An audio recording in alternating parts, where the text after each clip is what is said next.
La madrugada del 13 de noviembre de 2022, la tranquilidad de Moscú, una pequeña ciudad universitaria en el estado de Idaho, se rompió para siempre. Le habían quitado brutalmente la vida a 4 estudiantes en la intimidad de su hogar mientras dormían después de una noche de fiesta. Aquella casa se transformó en el escenario del horror absoluto, marcado por la violencia más salvaje y un misterio inquietante. En ese momento, en este canal, seguí muy de cerca cada avance de la investigación, subiendo una serie de vídeos con toda la información que iba apareciendo. Pero la detención del principal sospechoso, Bryan Kohberger, cambió el rumbo del caso.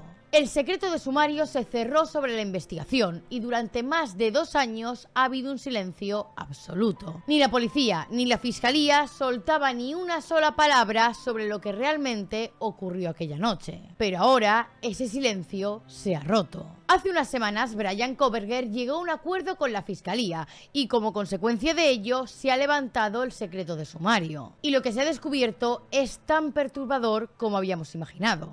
Con esto, cientos de documentos de la investigación han salido a la luz, transcripciones, informes policiales, registros forenses y las autopsias de las víctimas. Y con esto, por fin conocemos los detalles que hasta ahora habían sido enterrados. Sabemos cómo Bryan Kohberger entró a la casa, la secuencia exacta de los ataques, las heridas que sufrió cada una de las víctimas y la forma en la que llevó a cabo el crimen. En este vídeo, basándome en esos documentos que han salido ahora a la luz, voy a contaros la historia completa de una noche que dejó al pequeño pueblo de Idaho sumido en el miedo. Un crimen que puso a prueba a la policía, a los forenses y a toda la comunidad universitaria. Y lo que hoy vais a escuchar en este vídeo es lo que hasta ahora solo sabían los investigadores por el secreto de sumario. Así que si queréis enteraros de este caso, quedaos a ver este vídeo. Pero antes de empezar con el vídeo, si os gusta este tipo de contenido de casos de crímenes reales, os invito a que os suscribáis aquí abajito, ya que le deis a la campanita en la opción de todas para que YouTube siempre os notifique cuando subo vídeo. Y además quería recordaros que tengo habilitada la opción de miembros y que como es verano, es épocas de rebajas y he puesto la opción más baja de miembros a 1,99 €. Como sabéis, yo siempre subo 2 versiones de los vídeos. Una que es la pública, que es la que todos estaréis viendo, y otra que es exclusiva para miembros, que es la misma versión del vídeo, pero sin los anuncios. Así que ahora, por menos de lo que valen 2 cafés al mes, podréis ser miembros del canal y así apoyáis mi trabajo y también tenéis acceso a esos vídeos en la versión sin anuncios. Y dicho esto, ahora sí, vamos con el vídeo. Las víctimas. Madison Mogen, a quien todos conocían como Maggie, tenía 21 años en el momento en el que su vida fue brutalmente arrebatada. Maddie estaba en su último año en la Universidad de Idaho, donde estudiaba marketing. Además, para pagar sus estudios, trabajaba como camarera en el Mad Creek, un restaurante vegano local, y siempre atendía a los clientes con una sonrisa y dispuesta a ayudar. Pero lo que más definía a Maddie era su inseparable amistad con Kaylee Goncalves. Maddie y Kaylee se conocían desde que tenían 11 años y donde iba una, iba la otra, por lo cual era muy habitual verlas siempre juntas. Esto hizo que tras terminar la secundaria, ambas decidieron dar el siguiente paso juntas y matricularse en la Universidad de Idaho. Un detalle importante de esta historia es que Kaylee Goncalves, la amiga de Maddie y que también es una de las víctimas de este caso, ya no vivía en aquella casa para el momento del crimen. Resulta que a principios del 2022, Kaylee se había graduado de estudios generales y había comenzado una nueva etapa en su vida. Sin embargo, aquel fin de semana decidió volver a aquella casa. Kaylee simplemente quería visitar a su amiga Maddie, que continuaba estudiando en la Universidad de Idaho. Y además, Kaylee acababa de comprarse un coche nuevo, en concreto un Range Rover. Y aquel fin de semana estaba emocionada por ir a enseñárselo a Maddie. Lo que no sabía es que desgraciadamente aquel reencuentro con su mejor amiga terminaría siendo el último. La tercera víctima de este caso es Shanna Kernodle, de 20 años. Shanna había sido compañera de la misma sororidad que Maddie Mogen, de la Pi Beta Phi. Shanna también estudiaba marketing y se había convertido en una joven entusiasta, carismática y llena de energía. Pero la noche del crimen, Shanna no estaba sola, dormía en su casa junto con su novio, Ethan Chapin, el cual sería la cuarta y última víctima de este caso. Al igual que su novia Shanna, Ethan también tenía 20 años y estudiaba recreación, deportes y turismo en la Universidad de Idaho. Pero su historia tenía algo más particular. Ethan era trillizo. Y su hermana Macy y su hermano Hunter también estudiaban en la misma universidad. De hecho, Ethan y Hunter eran miembros de la misma fraternidad, la Sigma Chi. Por lo que realmente Ethan no vivía en la casa donde ocurrieron los crímenes, pero como su novia Shanna sí vivía ahí, él solía quedarse habitualmente a dormir con ella. Y eso es lo que hizo la noche del 12 de octubre de 2022. La escena del crimen. Para entender lo que realmente ocurrió aquella noche, es clave conocer cómo estaba distribuida la casa y quién dormía en cada una de las habitaciones.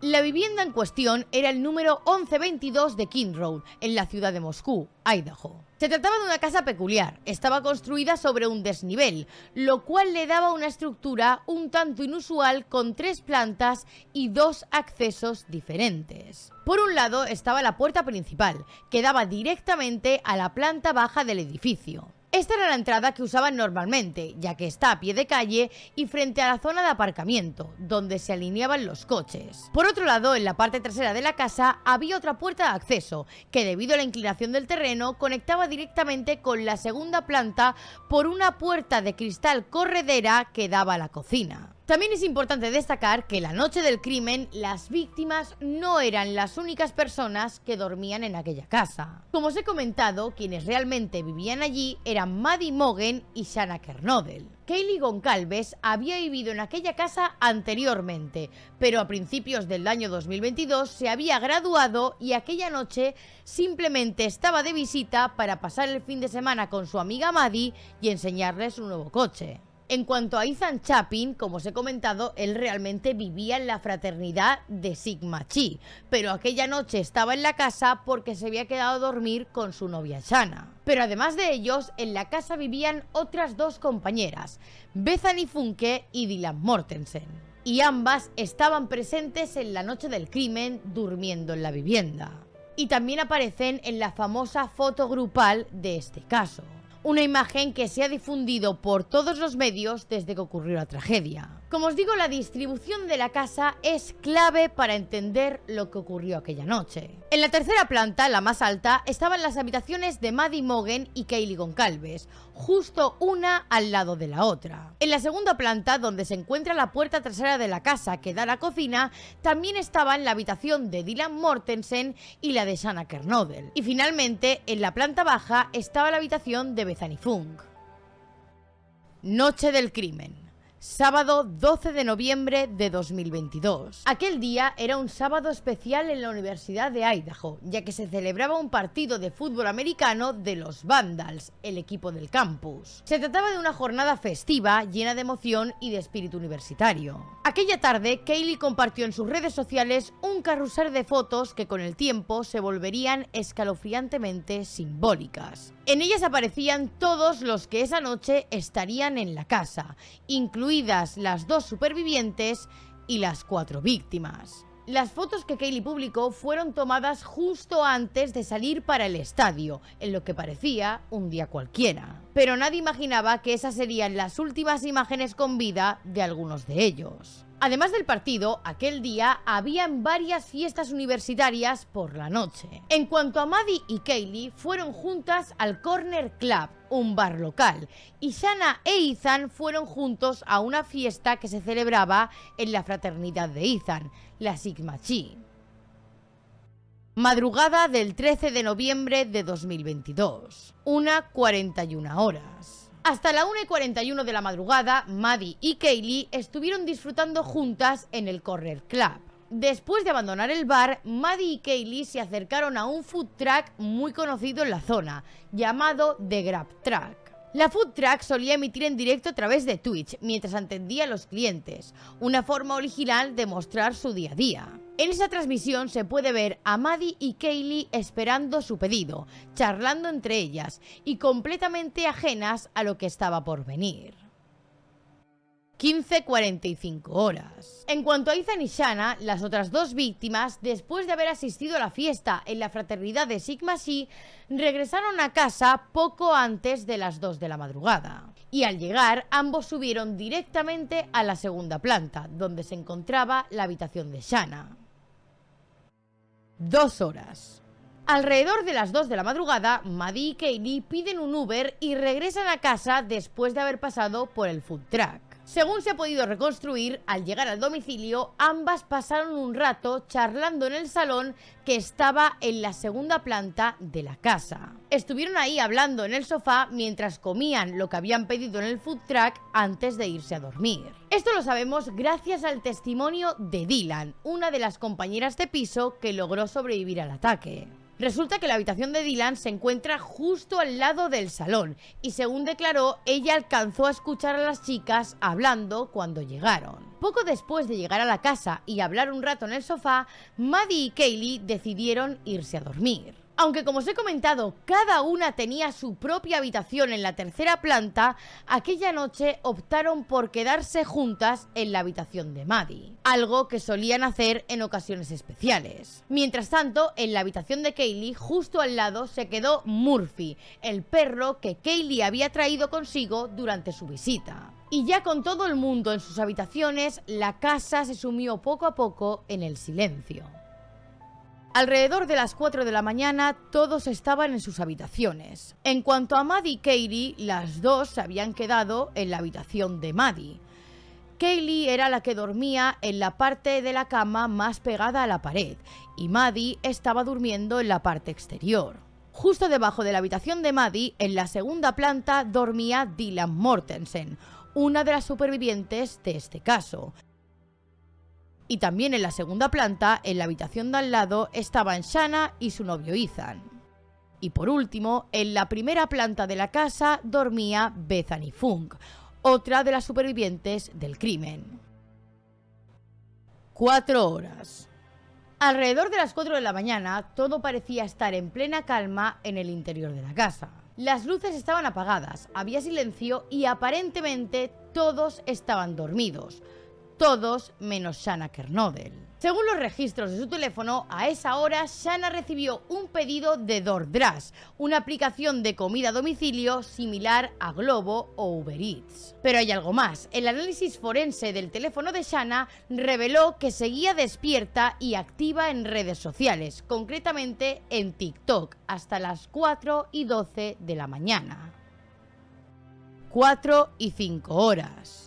Una cámara de seguridad ubicada en una casa vecina captó un detalle crucial aquella madrugada. En las imágenes se puede ver con claridad cómo un Hyundai Elantra blanco pasa frente a la casa de las víctimas, reduce la velocidad y gira con cautela y finalmente se detiene, aparcando junto a la vivienda en la parte trasera de la casa, la cual tiene la puerta que da directamente a la segunda planta de la vivienda. Este coche se convertiría en una de las pistas clave para desentramar lo que ocurrió minutos después. Es en este momento cuando el testimonio de Dylan, una de las 2 compañeras de piso que sobrevivió aquella noche, cobra un papel clave en la reconstrucción de los hechos. Como os mencioné antes, Dylan dormía en la segunda planta de la casa, justo al lado de la habitación de Shanna Kernodle y justo debajo de la habitación donde dormían juntas Maddie y Kaylee aquella noche. Según el relato de Dylan, ella se despertó aquella noche sobre las 4 de la madrugada porque escuchó ruidos provenientes del piso de arriba.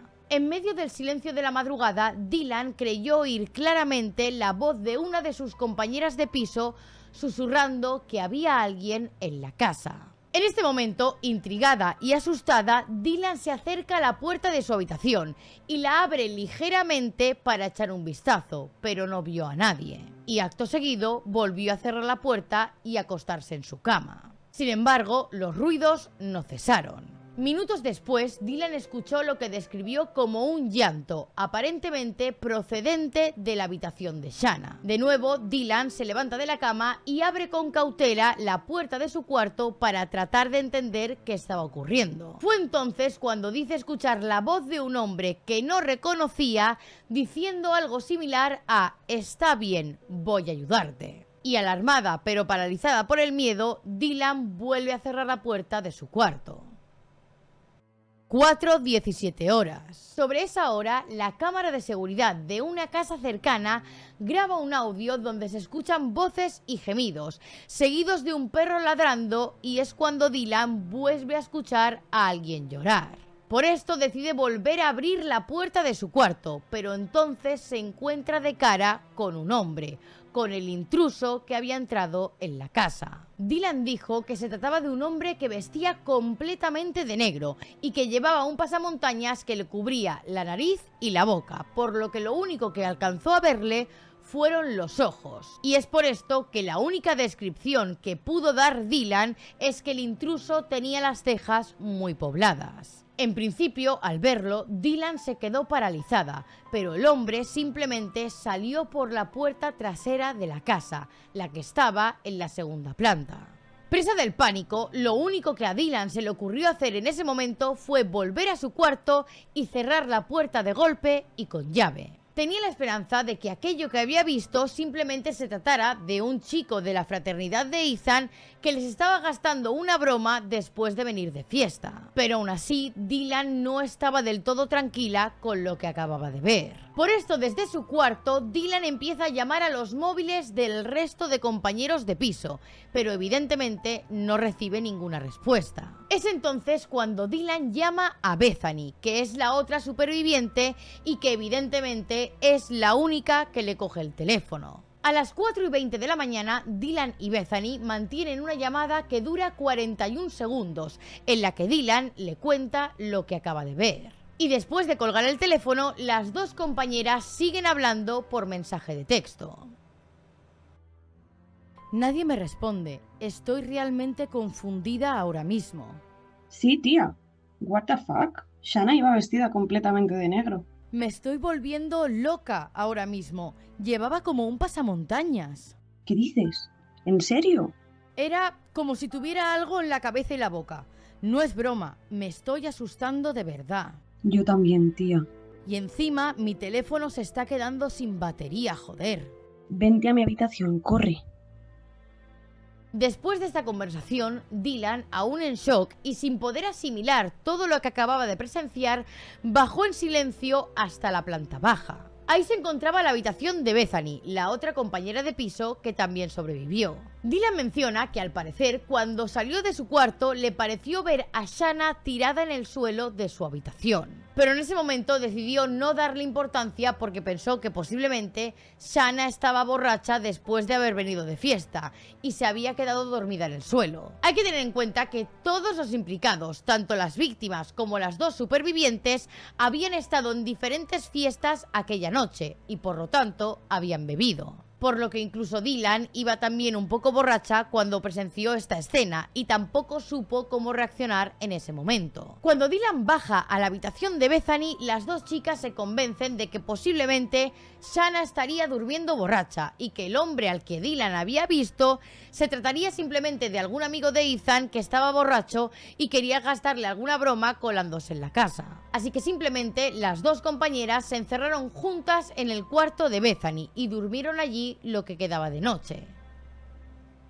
La mañana del 13 de noviembre de 2022, 10:23 horas. A la mañana siguiente, Dylan fue la primera en despertar, todavía encerrada en la habitación de Bethany y sin atreverse a salir. Desde ahí, Dylan comienza a enviar mensajes por teléfono. Mandó varios textos a Maddie, pero como no obtuvo respuesta, pensó que posiblemente seguía durmiendo después de la noche de fiesta. En ese momento nada parecía fuera de lo normal y Dylan pensó que quizás era demasiado temprano y que el resto de sus compañeros de piso estaban descansando. Así que decidió esperar en silencio a que Bethany también se despertara.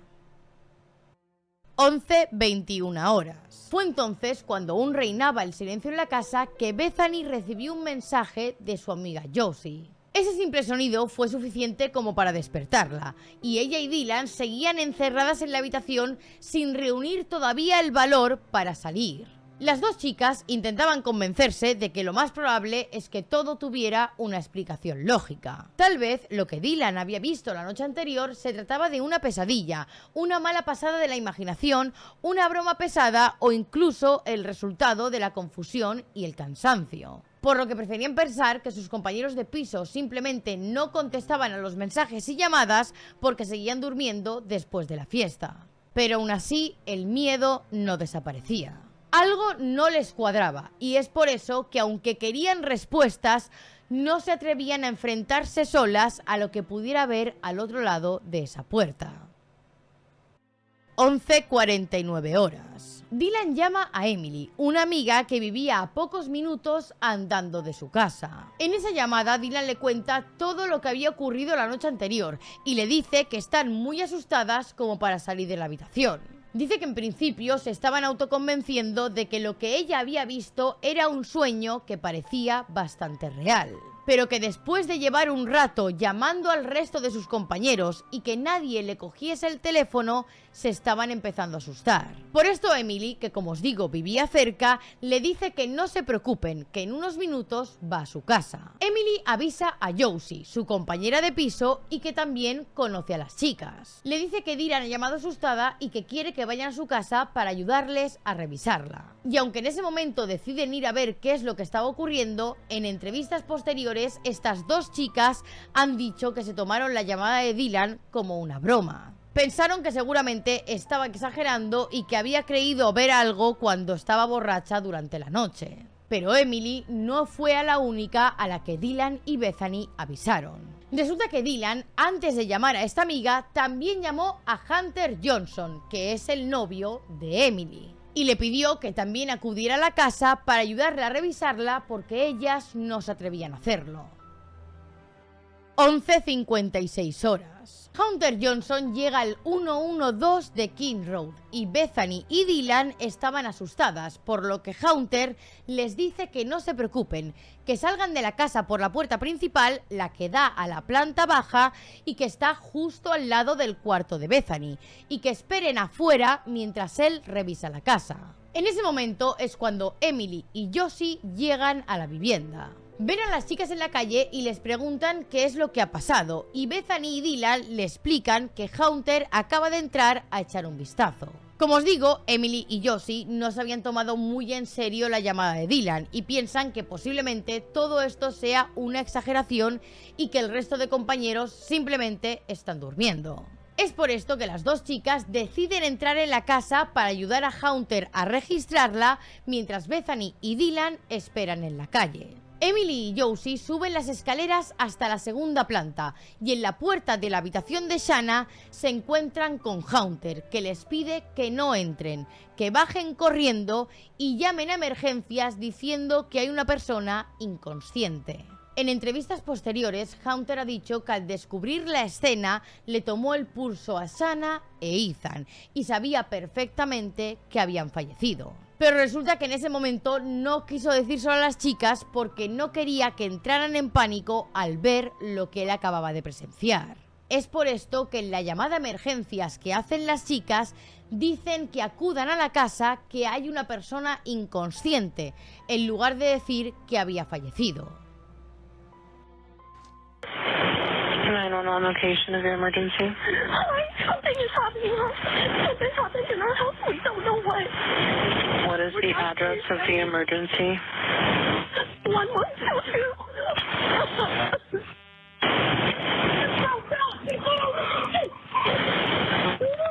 What is the rest of the address? Oh, Kings Road. Okay. And is that a house or an apartment? It's a house. Can you repeat the address to make sure that I have it right? I'll talk to you guys.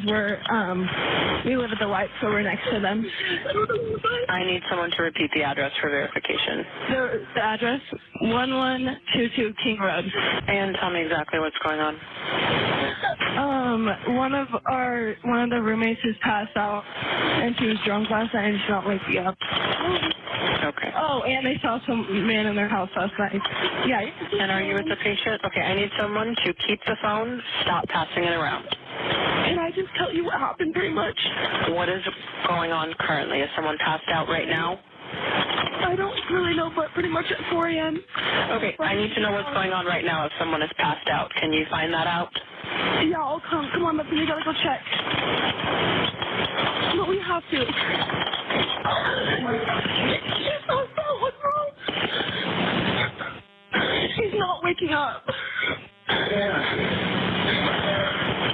Okay, one moment. I'm getting help started that way. Okay, thank you. What's wrong?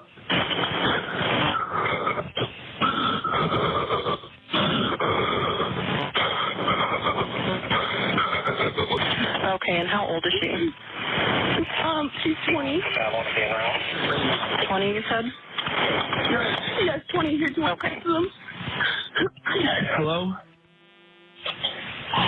Hello? Okay, I need someone to stop passing the phone around because I've talked to 4 different people. Okay, sorry, they just gave me the phone. Is she breathing? No. Okay. Do you have a defibrillator? Yes, we have one. Are you talking to the officer? Yes. Okay, I'm going to let you go since he's there with you and can help you.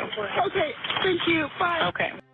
Unos minutos después de esta llamada llega la policía y mientras tanto la voz ha empezado a correrse entre los estudiantes. Moscú es un pueblo pequeño y la mayoría de gente que vive en esa zona son estudiantes de la Universidad de Idaho. Además, muchos de ellos conocían a las víctimas, así que al llegar los coches de policía a la casa comienzan a alertarse unos a otros y acudir al domicilio para ver qué había pasado. Resulta que cuando Hunter Johnson revisa la casa, solo había mirado el cuarto de Shanna, por lo que él pensaba que solo había 2 víctimas. Pero cuando llega la policía, el oficial Núñez es el primero en revisar la vivienda por completo. Es ahí cuando descubre que en una habitación del 3er piso, sobre la cama estaban los cuerpos de Maddie y Kaylee, las 2 compañeras que faltaban en la casa.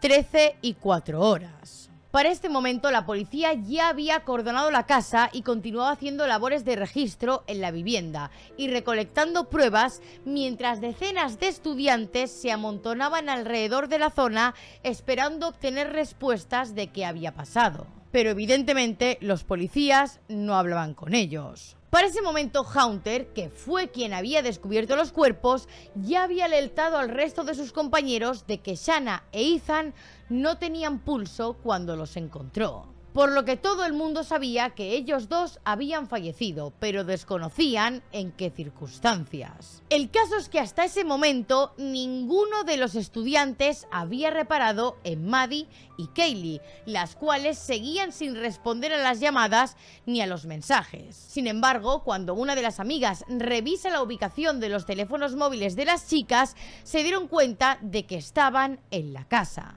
Pero la policía continuaba sin darles información. No les decían ni qué había ocurrido exactamente con Ethan y Shanna, ni si había más víctimas. Es entonces a la 1:04 de la tarde cuando todos los teléfonos móviles de los estudiantes de la Universidad de Idaho comienzan a sonar al unísono. El mensaje que acababan de recibir se trataba de una alerta Vandal, un sistema de emergencia creado específicamente por y para la Universidad de Idaho. Es un sistema similar al conocido como alerta Amber, pero orientado a notificar de inmediato de cualquier incidente criminal que pueda poner en peligro a los estudiantes o al personal del campus de la universidad. Ese primer mensaje de alerta Vandal decía lo siguiente: Alerta Vandal. El Departamento de Policía de Moscú investiga un homicidio en King Road, cerca del campus. Se desconoce el sospechoso. Manténgase alejado de la zona y resguárdese en el lugar. Hasta ese momento, todo lo que se sabía eran rumores, suposiciones y fragmentos de información que circulaban de boca en boca. Pero con esa alerta, la universidad confirmaba oficialmente que algo grave había ocurrido. Aún así, esta primera alerta Vandal dejaba más preguntas que respuestas. El mensaje hablaba de un homicidio, un suceso grave, pero no mencionaba víctimas ni daba detalles concretos de lo que había ocurrido dentro de la casa. No fue hasta las 5:17 de la tarde cuando llega la segunda alerta Vandal. Esta vez el mensaje era más claro y mucho más devastador. Ahí se confirmaba oficialmente que había 4 personas asesinadas. Alerta Vandal. La policía de Moscú continúa investigando la muerte de 4 personas cerca del campus. Indican que no existe una amenaza continua. Pronto habrá más información por correo electrónico. Hasta ese momento muchos pensaban que las únicas víctimas eran Shanna e Ethan, los únicos que Hunter Johnson había visto cuando revisó la casa. Pero al conocerse que eran 4 los asesinatos, se desató el pánico entre los estudiantes. Con esto, aquella casa, que solía ser un punto de encuentro alegre y de fiesta, se había convertido en la escena de uno de los crímenes más espeluznantes de la historia reciente de Estados Unidos. Investigación. Como era de esperar, en cuanto la noticia del crimen se difundió, el caso comenzó a viralizarse rápidamente en redes sociales. La brutalidad del ataque, la juventud de las víctimas y el silencio casi absoluto por parte de la policía de Moscú hicieron que Internet se llenara de teorías y sospechas. La falta de información oficial, sumado al morbo que generaba cada nuevo detalle, convirtió el caso en un fenómeno mediático. Y ante la necesidad desesperada de respuestas, los detectives de Internet empezaron a señalar a posibles culpables. Entre los más señalados estaban Dylan, la compañera de piso que había sobrevivido al ataque y que aseguró haber visto al intruso. También estaría Jack, el exnovio de Kaylee Goncalves, con quien ella y Maddie habían estado aquella noche en el bar Corner Club. También se mencionaba a un joven que las acompañó en el food truck y cuya actitud fue interpretada por muchos como sospechosa. Y por último, a quien también señalaba en las redes sociales era a Hunter Johnson, el amigo que encontró los cuerpos de Shanna e Ethan al revisar la casa. Durante semanas, estas 4 personas fueron el centro de una auténtica cacería digital. En redes sociales no solo se teorizaba sobre posibles móviles o vínculos con el crimen, sino que también se les acusó abiertamente de haber estado involucrados. A Dylan la señalaron de haber visto al asesino y no haber actuado de inmediato, insinuando que tal vez estaba compinchada con él y que por eso salió ilesa del ataque. Sobre Jack, el exnovio de Kaylee, se dijo que podría haber actuado por celos y que a lo mejor la verdadera intención del ataque era acabar con ella. En cuanto a Hunter Johnson, el amigo que encontró los cuerpos, la gente lo acusaba de haber tenido tiempo suficiente dentro de la casa como para manipular la escena. Y al chico del food truck lo apuntaban simplemente por un comportamiento supuestamente extraño en el vídeo que salía junto con las víctimas. Todas estas teorías se difundieron sin ningún tipo de prueba, alimentadas únicamente por el vacío de información oficial y el deseo colectivo de resolver el misterio. La presión mediática y el acoso en Internet llegaron a tal punto que el 30 de noviembre la policía de Moscú tuvo que dar una rueda de prensa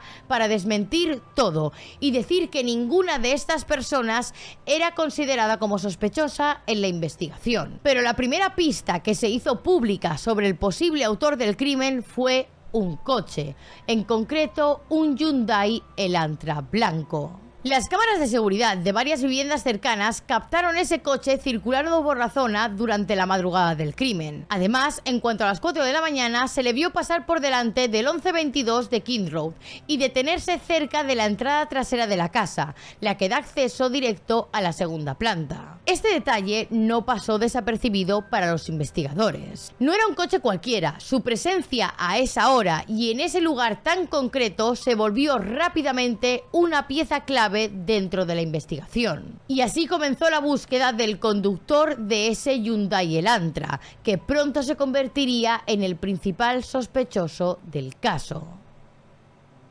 Bryan Kohberger. El 30 de diciembre de 2022, 6 semanas después del crimen, saltó la noticia de que la policía había detenido a un hombre en Pensilvania, y ese era Bryan Christopher Kohberger. Bryan Christopher Kohberger nació el 21 de noviembre de 1994 y era el menor de 3 hermanos. Nació en el seno de una familia que a simple vista parecía completamente normal. Sus padres, Michael y Marianne, criaron a Bryan junto a sus 2 hermanas mayores, Amanda y Melissa, en un hogar estable y afectuoso. Bryan pasó su infancia en la localidad de Efford, en Pensilvania, hasta que años más tarde la familia se mudó a Albaysville. Marianne, la madre de la familia, trabajó durante años como paraprofesional, atendiendo a estudiantes con necesidades especiales hasta que se jubiló en 2020. Su esposo Michael había trabajado como hombre de mantenimiento en un distrito escolar y se había jubilado el año anterior. En cuanto a Melissa, una de las hermanas mayores de Brian, desarrolló su carrera como consejera de salud mental en Nueva Jersey. Mientras que sobre Amanda, su otra hermana, lo único que sabemos es que paradójicamente en el año 2011 apareció en una película de terror de bajo presupuesto llamada 2 Days Back. Esa película trata sobre un grupo de jóvenes estudiantes que son brutalmente asesinados por un asesino en serie. En cuanto a Brian Kohberger, durante su etapa de instituto sufrió bullying debido a su sobrepeso, aunque esta situación cambió en el último año ya que adelgazó 45 kilos. Algunos compañeros de aquella época de instituto han mencionado que durante esos años Brian había comenzado a consumir drogas, a aislarse y a volverse autodestructivo. Además, Brian sufría de síndrome de nieve visual, una condición neurológica caracterizada por la visión continua de pequeños puntos o partículas en movimiento, similares a ver la estática de un televisor. Es durante su época de instituto, en el año 2011, cuando Brian hace un post en un foro sobre personas con esta afección, y en ese post menciona cosas como las siguientes. Es como si estuviera interpretando un papel. Me siento como un saco orgánico de carne sin autoestima, y empiezo a ver a todos igual. Busco a alguien que se relacione conmigo, y todos me miran con desprecio. Nadie puede identificarse conmigo. Cuando me siento tranquilo, me resulta difícil respirar, y veo puntos brillantes en mi visión. Nada de lo que hago es placentero. Estoy en blanco, no tengo opinión, no tengo ninguna emoción, no tengo nada. Después del instituto, en la Universidad de Northampton College, en Pensilvania, Brian estudió una licenciatura en psicología y además un máster en justicia penal. Y fue este máster lo que hizo que Brian se interesara por la criminología y la mente criminal. En el momento de los crímenes, Brian Kohberger tenía 28 años y cursaba un posgrado en Derecho Penal y Criminología en la Universidad Estatal de Washington. Además trabajaba como profesor asistente, lo cual implicaba dar clases y colaborar con la evaluación de estudiantes. Sin embargo, su paso por la universidad no estuvo exento de incidentes. Varias alumnas de Brian Kohberger presentaron quejas por comportamientos inapropiados. Una de ellas relató que en una ocasión Kohberger la siguió hasta el aparcamiento y le hizo comentarios fuera de lugar intentando ligar con ella. Por ese trabajo en la universidad, Brian Kohberger vivía en Pullman, Washington, una localidad que, aunque es un estado distinto al de Idaho, se encuentra a tan solo 15 minutos en coche de la casa de King Road, el escenario del crimen. Cuando detuvieron a Brian Kohberger por los asesinatos de Idaho, se viralizó en redes sociales el hecho de que el propio Brian había hecho una investigación para la Universidad de Washington que, vista hoy y en retrospectiva, resulta un tanto extraña. La investigación se hizo 5 meses antes del crimen, en mayo de 2022. Se podía encontrar en Reddit, ya que Brian estaba intentando buscar el mayor número de gente posible para que realizara un cuestionario. Y las preguntas son de lo más inquietantes. El post de Reddit donde se anunciaba esta investigación dice así: Hola, mi nombre es Brian y te invito a participar en un proyecto de investigación que busca comprender cómo las emociones y los rasgos psicológicos influyen en la toma de decisiones al cometer un delito. En particular, este estudio busca comprender la historia detrás de tu delito más reciente, con énfasis en tus pensamientos y sentimientos a lo largo de tu experiencia. En caso de que tu delito más reciente no haya sido uno que haya conducido a una condena, aún puedes participar. Se incluyen encuestas adicionales, después de la sensación abierta, para comprender mejor tus rasgos únicos. El estudio deberá tomar entre 15 y 20 minutos para completarse por completo. Tu identidad y todas las respuestas proporcionadas son completamente confidenciales y el enlace a la encuesta también es anónimo. Esta investigación ha sido aprobada por la Junta de Revisión Institucional de la Universidad de De Sales. Los participantes deben tener 18 años o más. Si optas por participar, puedes cancelar tu participación en cualquier momento y por cualquier motivo. Si tienes alguna pregunta sobre esta investigación, puedes contactar con el equipo de investigación por correo electrónico. Estudiante investigador Brian Kohberger, Gracias por su tiempo. Y al final de este post en Reddit había un enlace que te llevaba al cuestionario que Bryan Kohberger había preparado con las siguientes preguntas. ¿Cómo era tu vida justo antes de que ocurriera el crimen? ¿Cometiste el delito solo? ¿Sí o no? En ese caso, ¿cuántas personas estuvieron involucradas? ¿Se preparó para el crimen antes de salir de su casa? Por favor, detalle lo que estaba pensando y sintiendo en ese momento. ¿Por qué elegiste a esa víctima o objetivo por encima de otros? Después de llegar, ¿qué pasos tomó antes de localizar a la víctima o al objetivo? Es decir, persona u objeto. Por favor, detalle sus pensamientos y sentimientos. Antes de realizar su ataque, ¿cómo se acercó a la víctima o al objetivo? Por favor, detalle lo que estaba pensando y sintiendo. ¿Cuál fue el primer paso que diste para lograr tu objetivo? Por favor, detalla cualquier pensamiento o sentimiento en ese momento. ¿Cómo lograste tu objetivo? Explica qué pensabas y qué sentías. Antes de irte de la escena, ¿hiciste algo más? Después de cometer el crimen, ¿qué pensabas y sentías? ¿Cómo dejaste la escena? Lo cierto es que esta encuesta era parte de una investigación de la Universidad de Washington que estaba desarrollando Bryan Kohberger, puesto que estaba estudiando un posgrado en criminología. Pero visto con retrospectiva, hay algunas preguntas que son muy llamativas porque hace mucho hincapié en intentar saber lo que sentían las personas mientras estaban cometiendo el crimen. Quería saber cuáles eran sus pensamientos y sus emociones en ese momento y cómo se sentían después de haber llevado a cabo su objetivo. Analizando esto ahora, puede pensarse que posiblemente esta encuesta se hiciera porque Bryan Kohberger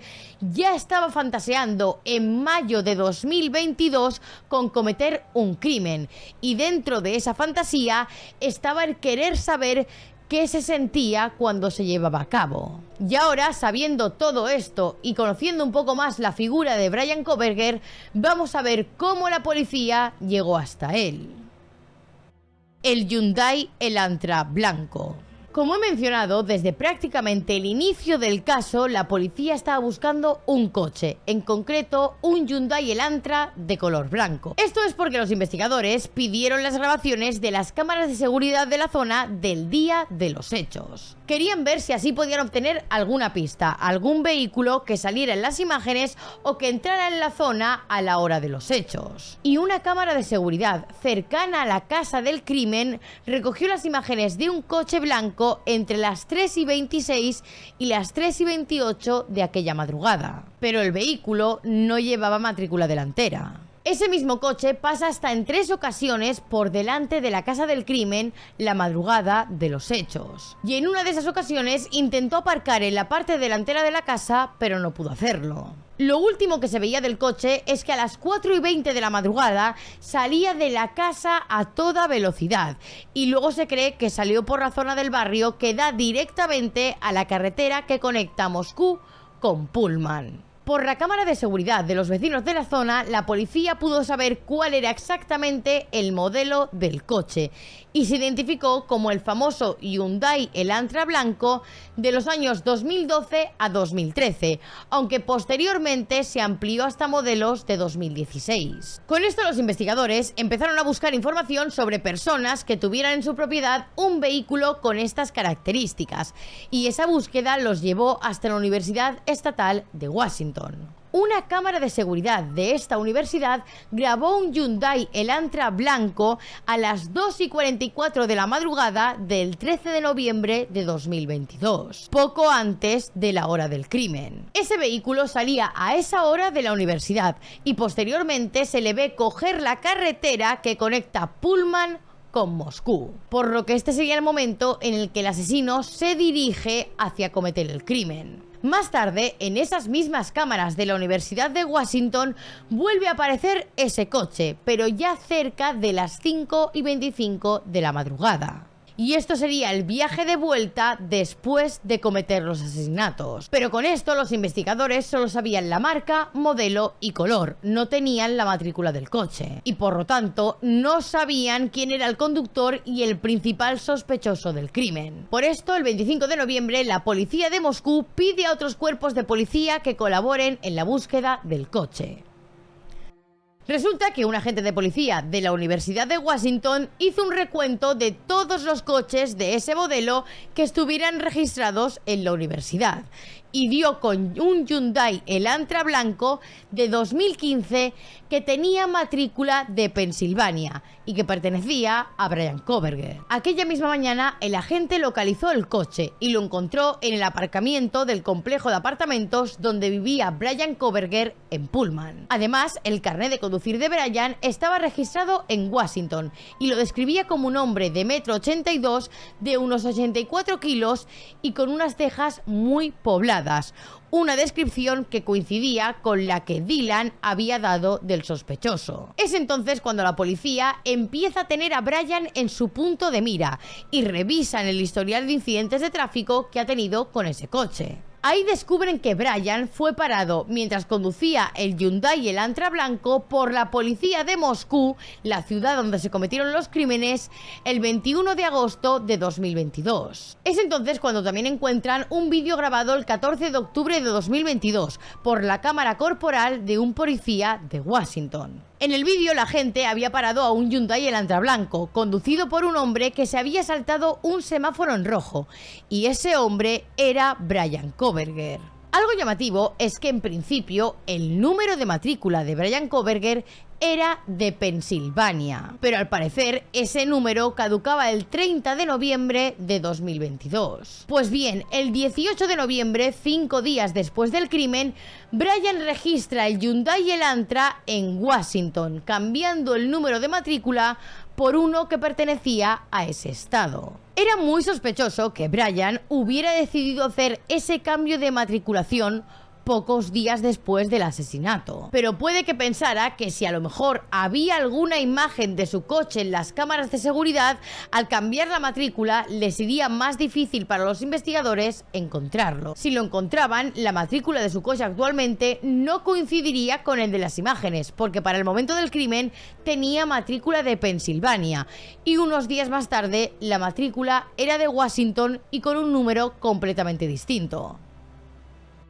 Las semanas pasaban y aunque tenían a Bryan en su punto de mira, lo cierto es que continuaba sin ser sospechoso oficial. Con esto llegamos al final del semestre de clases. Las fiestas de Navidad estaban cerca y Bryan Kohberger quería viajar hasta Pensilvania a casa de sus padres a la otra punta del país para pasar con ellos las vacaciones navideñas. Pero para que Bryan no tuviera que cruzar solo el país en su coche, su padre viajó desde Pensilvania hasta Washington en avión. Una vez en Pullman, Washington, reunidos padre e hijo, emprendieron el viaje de vuelta por carretera a Pensilvania en el ya famoso Hyundai Elantra. Las siguientes imágenes que tenemos del coche son de ese mismo viaje. Se trata de otro vídeo grabado por la cámara corporal de un policía el 15 de diciembre de 2022 y en esas imágenes, cuando el policía se acerca al coche, se ve a Bryan y a su padre. En la grabación el policía les pregunta a Bryan y a su padre que si estaba todo bien y ellos contestan que sí. Después el policía le pide a Bryan el carnet de conducir y este lo busca. Y mientras que está buscando el carnet, el policía le informa a Bryan de que le ha parado porque iba muy pegado al coche de delante. Más tarde el policía le pregunta que si el Hyundai Elantra que conduce es su coche y él contesta que sí. Y al preguntarle por el motivo del viaje, Bryan dice que van a comer a un tailandés que está cerca. Sin embargo, el padre explica que vienen conduciendo desde la Universidad Estatal de Washington hasta Pensilvania para pasar en casa las Navidades. Ante esto, la gente les pregunta que si es que ambos trabajan en la Universidad de Washington, a lo que el padre señala a Bryan. Y por el tráfico no se escucha bastante bien lo que Bryan contesta al policía, pero probablemente le está explicando que está estudiando un posgrado en la universidad y que además trabaja como profesor asociado. Y después de esta corta conversación, el agente les deja continuar con su viaje. En la grabación podemos ver a Bryan bastante evasivo, mientras que su padre se muestra hablador con el policía. Parecía que el joven quería que el policía le dejara marcharse rápido, y sin embargo, el padre quería ser más amable y entablar una pequeña conversación con el agente. Además, durante todo el vídeo, la expresión facial de Bryan, lejos de mostrar tranquilidad, transmite nerviosismo e inquietud, y parece estar más asustado que otra cosa. Esta parada fue en el estado de Indiana, a más de 3.000 kilómetros de Idaho. Básicamente le hicieron el alto a Brian porque estaba conduciendo muy pegado al coche que tenía delante. Los agentes que lo pararon no lo detuvieron en ese momento por los crímenes de Idaho, porque aunque en Idaho sí se estaba buscando un coche con esas características, esto estaba sucediendo en la otra punta del país. Y aún no había nada que hiciera pensar que Brian era el asesino de los estudiantes, porque oficialmente aún no era sospechoso del caso. Además, en Estados Unidos hay cientos de miles de Hyundai Elantra blancos, por lo que la policía no puede detener a todo el mundo que estuviera conduciendo este modelo de coche si no tenían un motivo de peso para la detención. Y a ojos del policía que lo paró en Indiana, Brian era simplemente un chico que viajaba con su padre de vuelta a Pensilvania para pasar las Navidades. Geolocalización del teléfono. Mientras tanto, la policía de Idaho continuaba con su investigación. Seguían teniendo a Brian en el punto de mira y querían poder comprobar que él estuvo en Moscú la noche del crimen. De momento tenían las imágenes de un Hyundai Elantra blanco como el suyo saliendo de Pullman la noche de los hechos y cogiendo la carretera que va en dirección a Moscú. Y esas imágenes eran de unas horas antes del crimen. Más tarde, un coche con las mismas características había sido grabado pasando varias veces por delante de la casa de los asesinatos minutos antes de que estos sucedieran. Y luego, justo después de los asesinatos, se veía a ese Hyundai Elantra blanco salir a gran velocidad de la casa del crimen. Y lo último que se sabía de ese vehículo era que a las 5:25 de la madrugada se le podía ver de vuelta en Pullman. Pero la matrícula del coche no aparecía en ninguna de las grabaciones. Solo sabían el modelo, marca y color, así que tenían que demostrar que efectivamente el Hyundai Elantra blanco que salía en las imágenes era el de Brian Kohberger. Lo primero que hicieron los agentes fue revisar los registros de la antena de telefonía de Moscú durante las horas del crimen, de las 3 a las 5 de la madrugada. Querían averiguar si el teléfono móvil de Brian se había conectado a esa antena y por lo tanto significaría que Brian había estado en la zona a la hora del crimen. Pero para su sorpresa no encontraron nada. Si el teléfono de Brian no se había conectado a la antena de Moscú la noche del crimen, esto podía significar tres cosas. O bien Brian no había estado en Moscú aquella noche y por lo tanto era inocente, o bien se había dejado el teléfono en casa para cometer el crimen, o lo había apagado a la hora de cometerlos para que no lo geolocalizaran durante la investigación. Los investigadores tenían claro que si Brian había cometido el crimen, lo tenía que haber planificado. Por lo tanto, pensaban que era muy probable que antes de haberlo llevado a cabo, Brian hubiera estado merodeando la casa para estudiar la zona y saber cómo acceder al domicilio. Por esto ampliaron la orden para saber si el móvil de Brian había estado en las cercanías de la casa del crimen, incluso meses antes de lo sucedido. Esto dio como resultado que Brian Kohberger había estado hasta en 12 ocasiones en la zona y había ido durante la noche o de madrugada. Con esto los investigadores pensaron que muy probablemente lo que estaba haciendo Brian a esas horas en la zona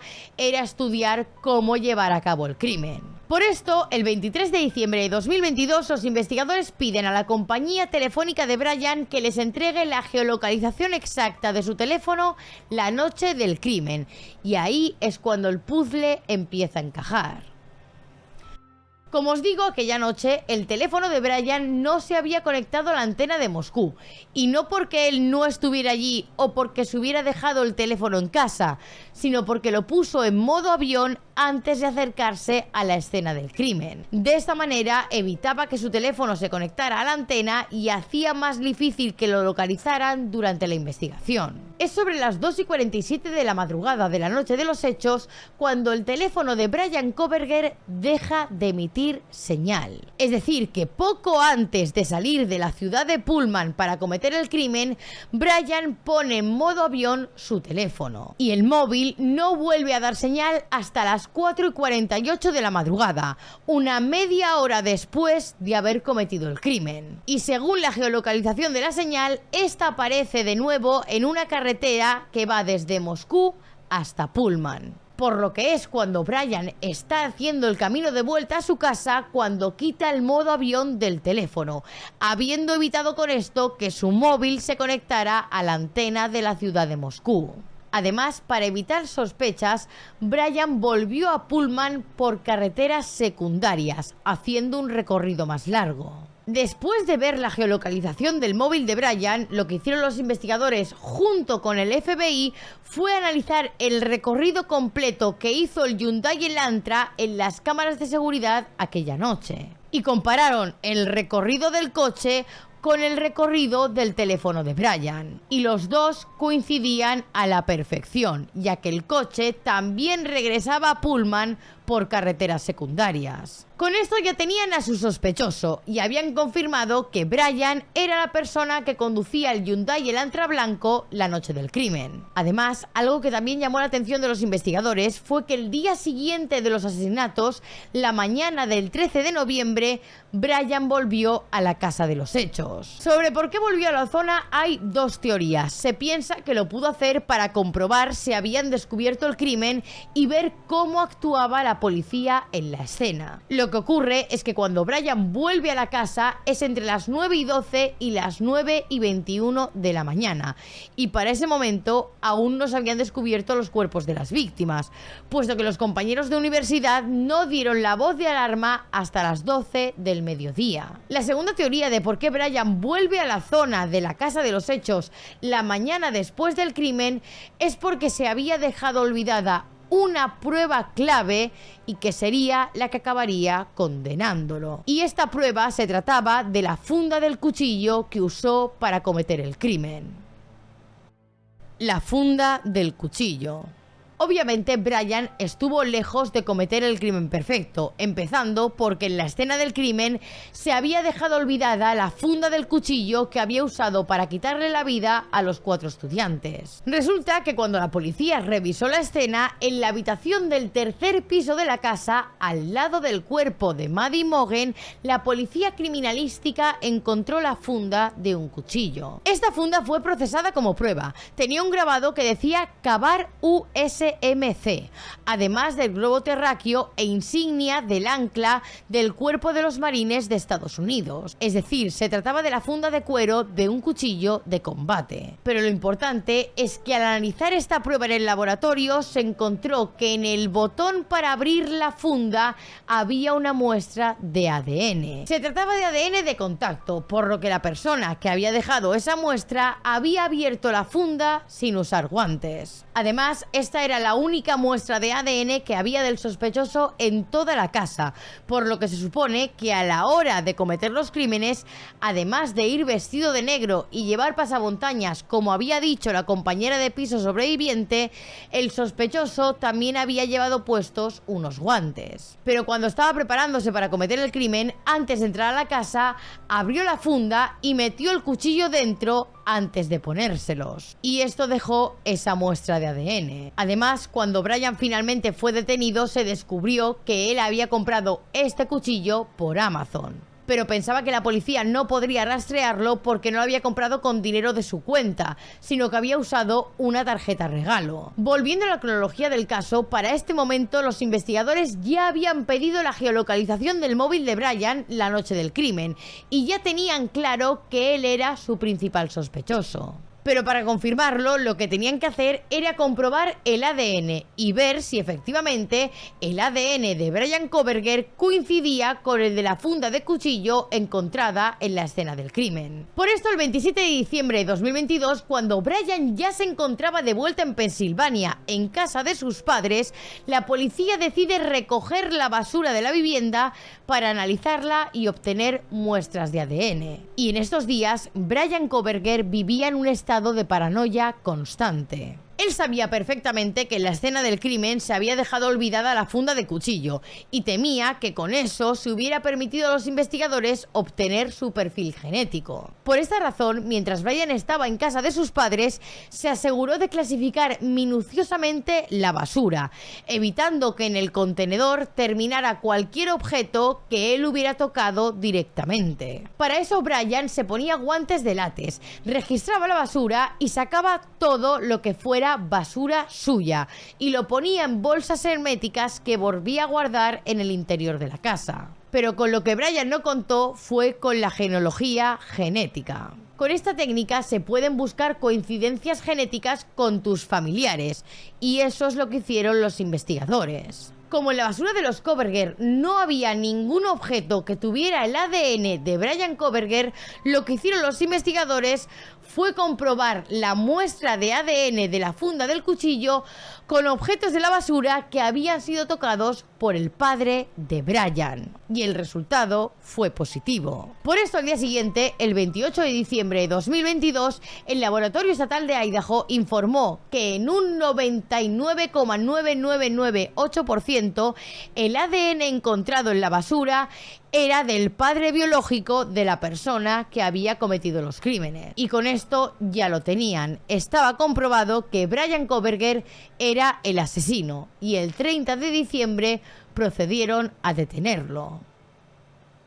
Grupo de Facebook. Algo muy interesante sobre este caso es que, como en muchos otros casos mediáticos, surgen detectives de internet. Y en el caso de Idaho en concreto, dos chicas a las que les apasionaba el true crime crearon una página en Facebook para que la gente debatiera y ofreciera sus teorías sobre el crimen de los 4 estudiantes. Pues bien, resulta que al parecer, entre las más de 220.000 personas que se unieron a esa página de Facebook, parece que podría encontrarse el propio Brian Kohberger, pero eso sí, bajo el seudónimo de Papa Roger. La cuenta de Papa Roger usaba una foto de perfil que parecía mostrar a un hombre con un uniforme militar antiguo, que algunos sugirieron que el perfil se parecía al real Brian Kohberger. Además, el nombre de la cuenta tampoco parece elegido al azar. Se piensa que, dado que Brian Kohberger era estudiante de posgrado de criminología, conocía bastantes casos criminales. Sería por esto que Brian eligió ese nombre para su cuenta, haciendo referencia a Elliot Rodger. Con este nombre estaría aludiendo a un asesino en masa que en mayo de 2014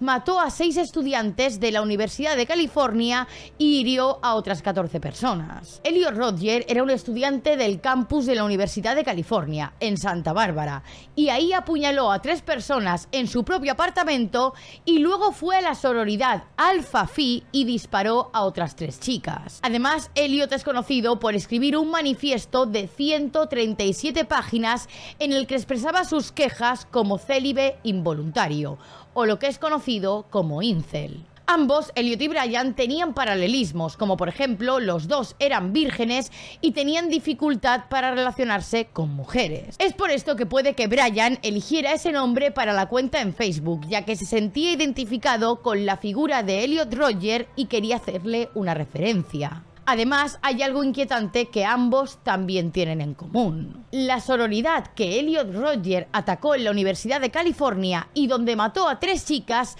era la sororidad Alpha Phi. Casualmente, el mismo nombre que la sororidad a la que Kaylee, una de las víctimas de Brian Kohberger, había pertenecido cuando estudiaba en Idaho.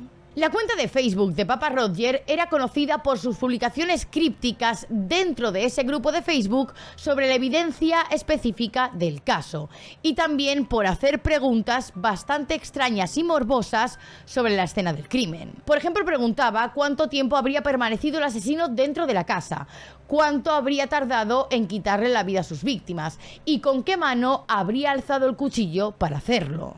Y ahora, visto en retrospectiva, muchas de las preguntas de esa cuenta de Facebook en el grupo eran similares a aquel cuestionario de estudios que había realizado Brian Kohberger en Reddit. Pero lo que hizo saltar todas las alarmas fue un comentario que realizó la cuenta de Papa Roger en el que decía lo siguiente: de las pruebas publicadas, el arma homicida ha sido un cuchillo grande de hoja fija.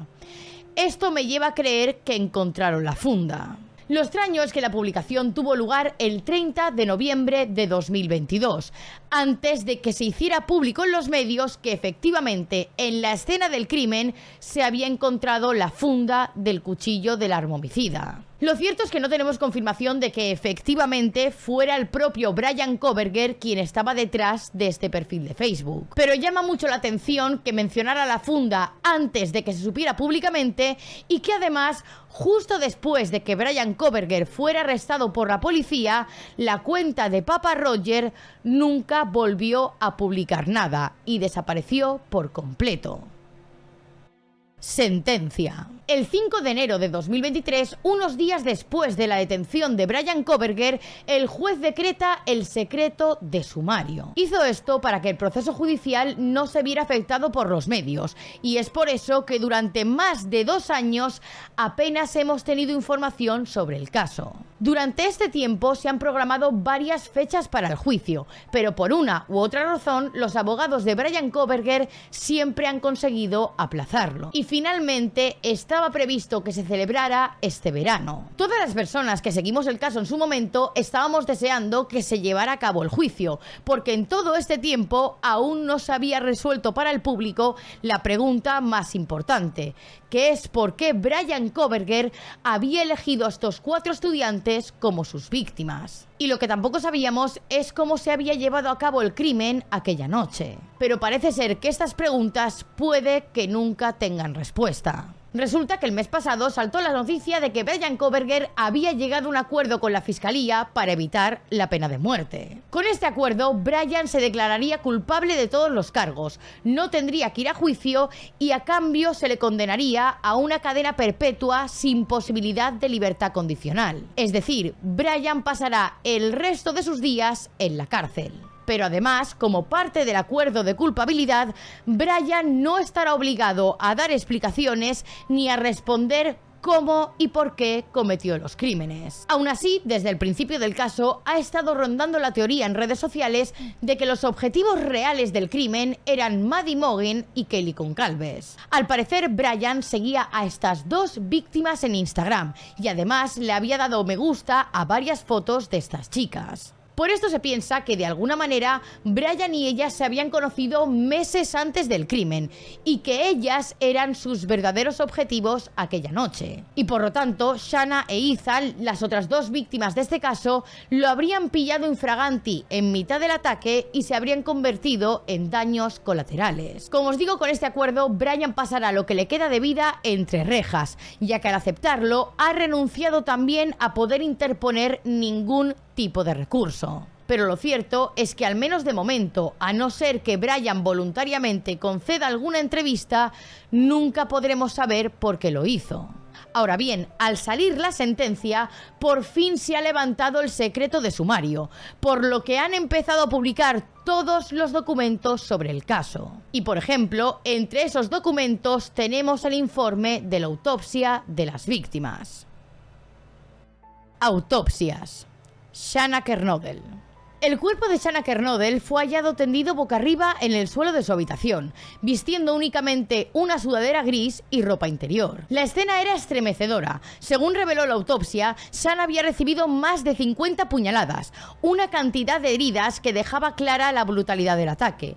Pero lo más aterrador fue descubrir que la mayoría no eran letales. Las heridas que le provocaron la muerte a Shanna fueron una laceración en el pulmón derecho y 2 más en el corazón. Sin embargo, lo que hizo aún más difícil asimilar este crimen fue que Shanna estaba despierta, consciente y que luchó por su vida. Tenía más de 50 heridas registradas y la mayoría de ellas eran de carácter defensivo. Shanna presentaba múltiples cortes en los brazos y varios de sus dedos estaban prácticamente amputados, señal de que Shanna trató de defenderse con las manos de la embestida de su asesino. Además, según el reporte de la policía, los muebles de la habitación de Shanna estaban manchados de sangre y movidos de su sitio habitual. Y esto era indicativo de que había habido un forcejeo entre Shanna y el asesino.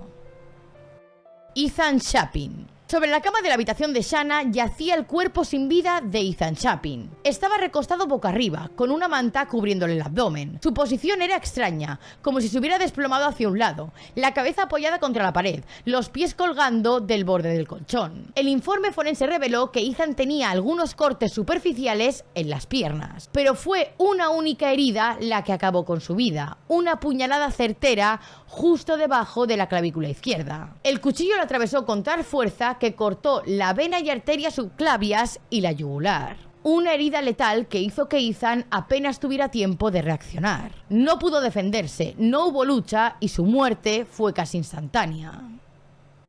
Maddie Mogen. Como os comentaba, aquella noche, aunque cada una tenía su propio cuarto, Maddie y Kaylee decidieron dormir juntas en la habitación de Maddie. Y fue en esa habitación donde sus cuerpos fueron encontrados juntos en la misma cama. La escena era sobrecogedora. La cama, ubicada junto a la pared, tenía al lado exterior el cuerpo de Maddie, y entre ella y la pared estaba el de Kaylee. Las dos estaban cubiertas por una manta de color rosa que, según declaró la gente que descubrió la escena, estaba completamente empapada en sangre. El cuerpo de Maddie era el primero que se veía al entrar en la habitación, recostado parcialmente sobre el cuerpo de Kaylee, con una pierna sobresaliendo por el borde del colchón. Maddie tenía múltiples heridas en los brazos y antebrazos, signos de que también intentó defenderse del agresor. Además presentaba un corte en la cara que se extendía desde el ojo hasta la nariz. Pero la herida que acabó con la vida de Maddie fue una puñalada que le perforó el pulmón y el hígado.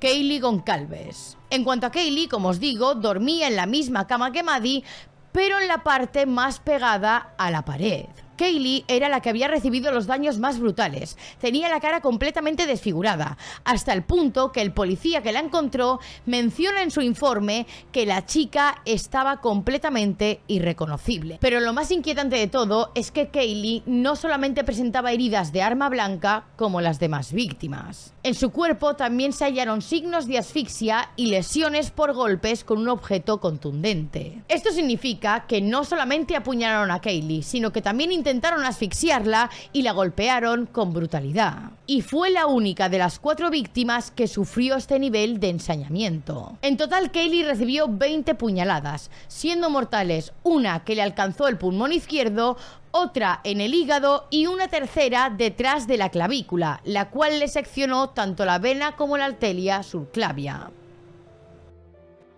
Reconstrucción de los hechos.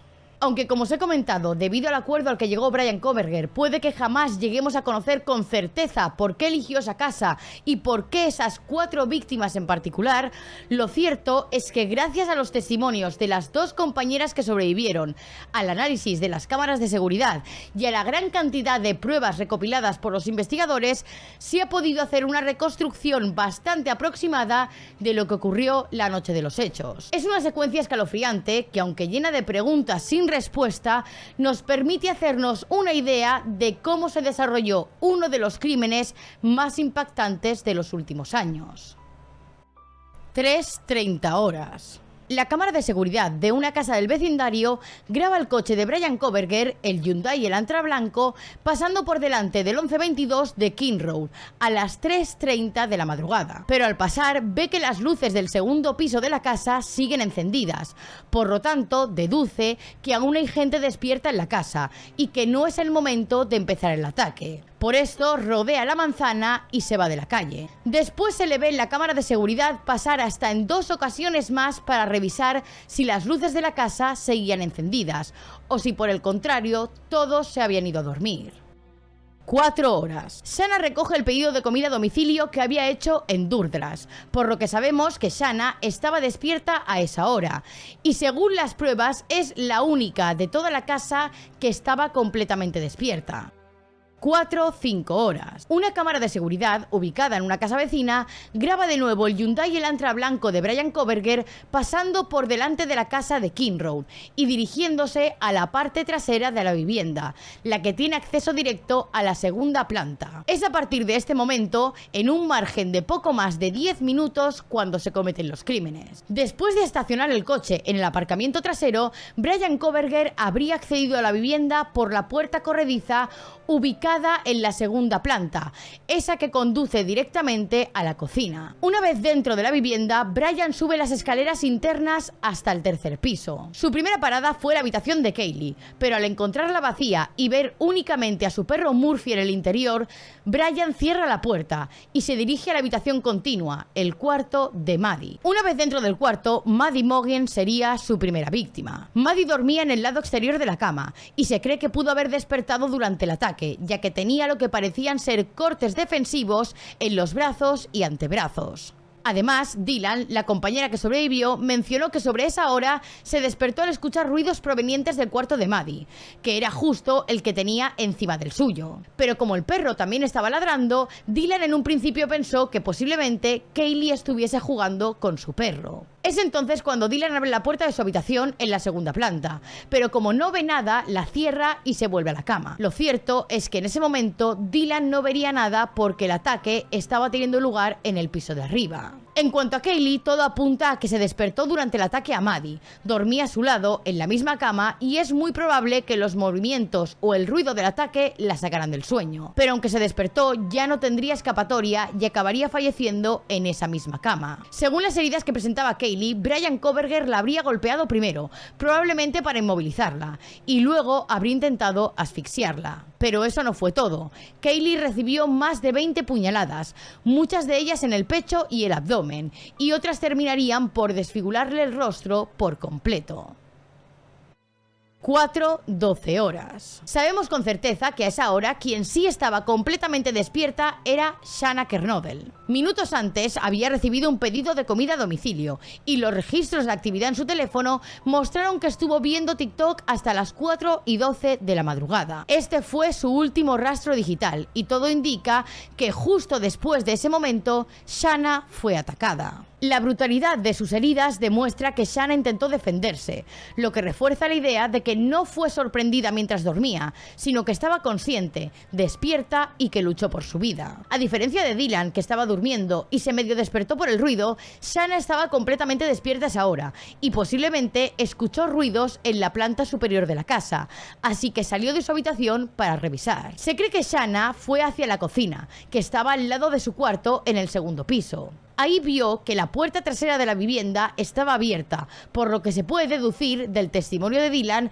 es que Shanna fue quien dijo «hay alguien dentro de la casa». No se sabe con exactitud, pero en ese momento Shanna habría subido las escaleras para comprobar el piso superior, y ahí se habría encontrado con la macabra escena, sus dos amigas fallecidas y el asesino a los pies de la cama. Al ver esto, Shanna reacciona de inmediato, da media vuelta, baja las escaleras y corre de regreso a su habitación, pero no le da tiempo a cerrar la puerta, y Brian Kohberger entra tras ella. Posiblemente es por esto por lo que Brian se dejó olvidada la funda del cuchillo al lado del cuerpo de Maddie, porque al ser interrumpido y tener que correr tras Shanna, se olvidó de recoger aquella prueba que acabaría por condenarlo.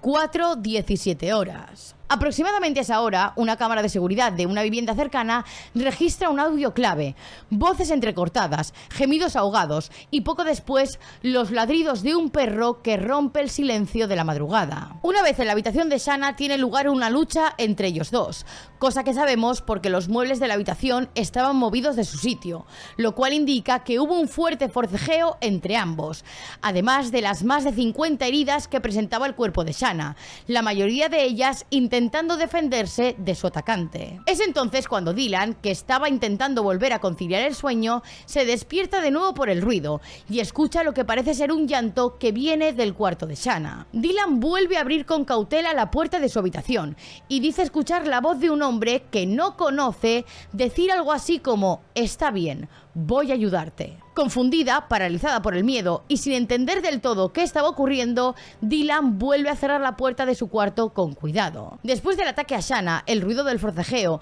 y la desesperada lucha dentro de la habitación, Ethan, que hasta ese momento dormía en la cama, probablemente se despertó. Se piensa que al intentar incorporarse para entender qué estaba pasando, Brian lo atacó con tal rapidez y violencia que Ethan apenas tuvo tiempo de reaccionar. Para el momento del ataque, Ethan, que ya estaría medio levantado, incorporándose de la cama, fue alcanzado por una puñalada letal que lo hizo desplomarse en diagonal sobre la cama, quedando con la cabeza apoyada contra la pared y los pies colgando del borde. Por último, exhausto por el ataque y los forcejeos, Bryan Kohberger se sienta en un sillón que había en la habitación de Shanna y permaneció allí durante 30 segundos. Dylan, que intentaba volver a dormir tras los extraños ruidos, escucha nuevamente lo que parece un llanto y, movida por la inquietud, decide abrir por tercera vez la puerta de su habitación. Es entonces cuando Dylan ve al intruso, un hombre completamente vestido de negro y con lo que parecía ser un pasamontañas que solo le dejaba visibles los ojos. Se cree que posiblemente Bryan estaba tan obnubilado por lo que acababa de hacer que a lo mejor ni siquiera vio a Dylan abrir la puerta de la habitación. Porque lo cierto es que ella vio cómo Bryan abandonaba la casa tranquilamente por la misma puerta por la que había entrado, la que daba directamente al segundo piso.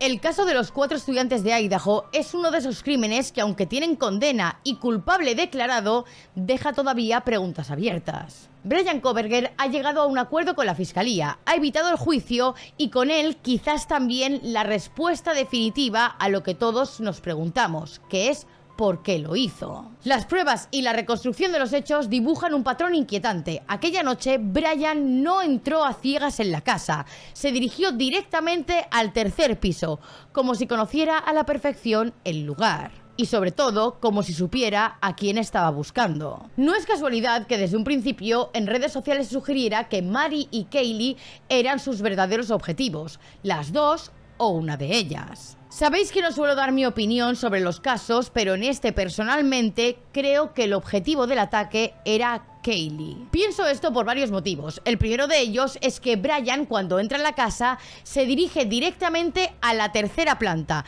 y en concreto la primera puerta que abre es la del cuarto de Kaylee. Pero como allí solo estaba su perro Murphy, es cuando Bryan se dirige a la habitación de Maddie. El segundo motivo es que Kaylee es con diferencia la víctima con la que más se ensañó. No solamente la apuñaló como al resto, sino que también la golpeó con un objeto contundente, intentó asfixiarla y las heridas que le produjo en la cara fueron tan graves que la desfiguraron por completo. Algo que no ocurrió con el resto de las víctimas. Y por último, Kaylee era la única de las víctimas que había pertenecido a la sororidad Alpha Phi. Una sororidad con el mismo nombre a la que pertenecían las víctimas de Elliot Rodger, un asesino a quien al parecer Bryan Kohberger había estudiado durante su posgrado en criminología y a quien idolatraba. Pero lo más perturbador es pensar en lo que ocurrió después. Según la reconstrucción, Shanna sorprendió a Bryan Kohberger en pleno acto y este encuentro fortuito la convirtió a ella y a su novio Ethan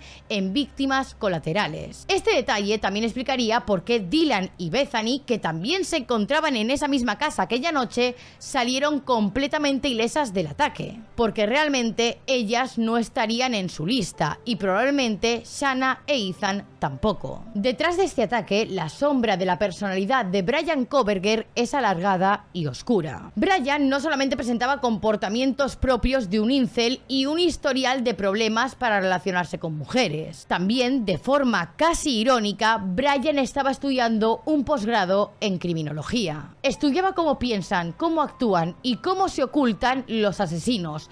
Todo esto mientras él mismo planeaba convertirse en uno. Parecía que quería llevar a la práctica lo que había estudiado en las aulas, no para atraparlos, sino para perfeccionarse como uno de ellos. Y aún más inquietante saber que 5 meses antes del crimen, Bryan publicó en Reddit una encuesta dirigida a exconvictos pidiéndoles que describieran con todo detalle cómo habían planificado y ejecutado sus delitos, además de qué sentían antes, durante y después y qué habían hecho para no ser atrapados. Y lo que en aquel momento podía parecer simplemente una encuesta dentro de un ejercicio académico, hoy, a la luz de lo ocurrido, suena como un ensayo macabro para su propio crimen. Y bueno chicos, hasta aquí el vídeo de hoy, espero que os haya gustado. Si es así no olvidéis dejarme un like y suscribiros aquí abajito y decirme en comentarios cuál queréis que sea el próximo caso que traiga a este canal. Y nos vemos en el próximo vídeo.